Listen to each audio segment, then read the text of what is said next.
Tonight we open with a development that is both startling and hard to overstate. For the first time in living memory, a major intelligence service has done something openly strategic and profoundly symbolic. The United States, with the full blessing of senior decision makers, has gone public about the exact whereabouts of Vladimir Putin's most secret survival facility. This was not a slip, not a leak, not some half-measured hint. It was a deliberate disclosure, a public act. Here is where the Russian president intends to shelter in the event of the unthinkable. That choice, to make such an asset visible to the world, is itself a message, and the message is loud and simple. We can see you. There is nowhere beyond our reach.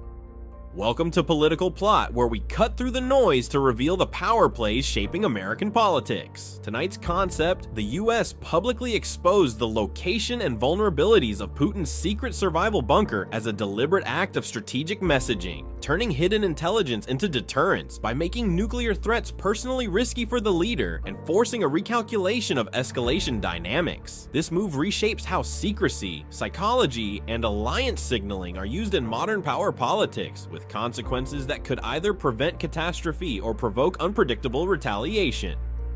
Think about what that implies. A government rarely burns sources that took years to cultivate unless the benefits of doing so are believed to outweigh the loss. So why reveal it? The explanation offered by those close to the decision is that this is deterrence made visceral. The intention is to make clear that nuclear threats cannot be used as a personal shield. If you threaten mass destruction while believing you can survive it in safety, that calculus must be broken. Publicizing the bunker's location and its weak points is a way to make that calculation personal and immediate for whoever holds ultimate authority.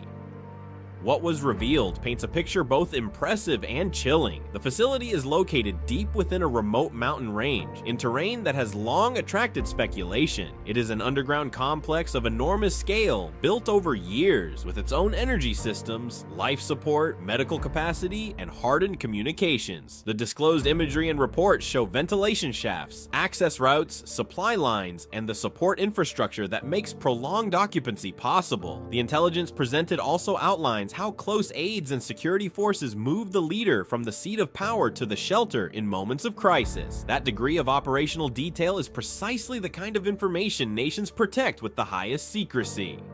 What is especially striking is that the public account did not stop at location. It included an assessment of vulnerabilities. Analysts pointed to critical systems that can be disrupted, to conduits and shafts that cannot be fully defended, to power nodes susceptible to targeted strikes, and to links that could be severed to render the complex ineffective. To say the United States has exposed so much is to say it is willing to accept the costs of revealing collection methods in order to change a strategic calculation on the other side.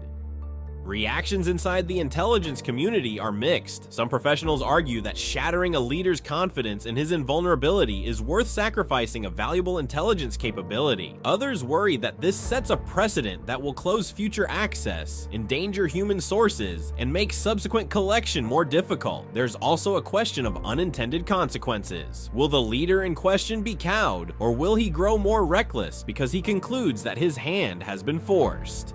All of this did not happen in a vacuum. Allies were reportedly briefed and consulted. Key partners signaled support, which turns what could have been a solitary act into a coordinated posture. The timing was not random either. The public release coincided with heightened alerts, reports of tactical nuclear movements, and a large allied military presence near flashpoints. This was information warfare at strategic scale, administered when symbolic effect would be strongest.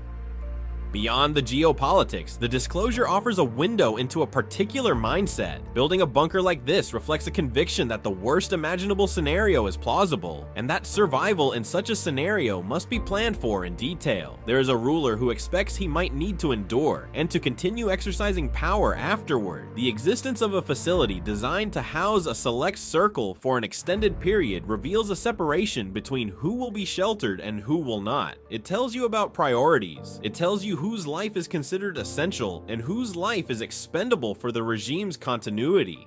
The files and images also suggest the project was not immune to the systemic problems that plague many large endeavors. Reports of skimped materials, mismanagement, and corruption surfaced alongside accounts of robust construction. The result is an irony that cannot be ignored. A structure created to guarantee survival may be less reliable than its image suggests. In other words, on paper, the fortress is formidable. In practice, it may be vulnerable to the very flaws that exist across the system that built it. How the targeted state responds reveals as much as the disclosure itself. Official statements have been furious and accusatory, calling the move reckless propaganda and accusing the other side of endangering innocent lives. Behind the rhetoric, however, there appeared to be frantic internal measures, emergency meetings, tighter security protocols, investigations into where the compromise occurred, arrests of those with access, and the rapid redeployment of personnel. Online voices closer to the security establishment speak in tones of alarm, questioning whether the breach signals a broader penetration of their secrets. One notable effect is the psychological strain it applies to those around the leader. A person who has relied on an ultimate refuge now knows that refuge has been exposed. That knowledge can foster paranoia, prompt unpredictable decision-making, and force a defensive posture that changes calculations about when and how to act. Some within the system will press for alternatives, new locations, redundant capabilities, but building new options takes time and enormous investment, and even then they may not remain hidden. The international spin is important. Allies interpret the move as a sign of resolve. Partners who feel threatened draw reassurance from evidence that deterrence is being reinforced. Populations under threat want to hear that escalation will be met by consequence. At the same time, the targeted state attempts to rally sympathy, invoking norms and conventions and framing the disclosure as a provocative escalation. Third-party powers react carefully, often urging restraint publicly while privately assessing how the disclosure shifts calculations and alliances. What happens next is uncertain, and multiple paths forward are plausible. One outcome is that the revelation works as intended. The leader recalibrates, concludes that use of catastrophic weapons would not spare him personally, and therefore refrains. Tensions cool, and diplomacy finds a narrow path back from the brink. Another route is that the leader interprets exposure as escalation and doubles down, accelerating preparations or seeking some dramatic display to reassert potency. A third possibility is that internal dynamics shift. Confidence fractures among elites and officials begin to reassess loyalties, with unpredictable political ramifications at home. There is also a longer-term effect on intelligence practice. Having shown that strategic disclosure can be used as policy tool, states may increasingly weigh whether exposing or withholding information serves broader goals. That mode of thinking changes the line between secrecy and public messaging. It makes intelligence part of the arsenal not only for informing decisions, but for shaping the decisions of others by changing perceptions. Tonight's development is a reminder that in modern power politics, visibility is itself a weapon. Revealing an adversary's most guarded refuge is a calculus that mixes psychology, military capability, and alliance politics. It is a gamble. The price is high, the stakes are existential, and the consequences could stabilize or destabilize in ways no single document or briefing can fully predict. Listen to this carefully. When a state reveals what it might normally hide, it is making an argument about inevitability and about personal exposure. It is saying that the era of anonymous deterrence is evolving into an era of personalized accountability. That change could make leaders more cautious, or it could make them more erratic. Either way, it is a profound shift in how power is presented and how threats are managed.